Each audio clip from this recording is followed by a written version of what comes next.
yksi parhaita välineitä vatsalihasten tekemiseen on jättipallo. Me saadaan vähän epästabiili alusta, jolloin ne syvät lihakset sieltä aktivoituu vielä paremmin. Ja pallon päällä me saadaan myös sellainen luonnollinen liikerata esimerkiksi vatsarutistukseen.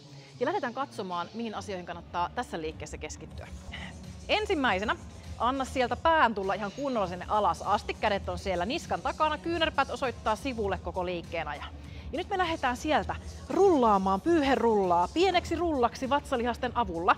Samalla uloshengitys ja samalla myös kantapäät lähtee nousemaan, jolloin me saadaan oikeasti koko se suora vatsalihaksto siellä töihin.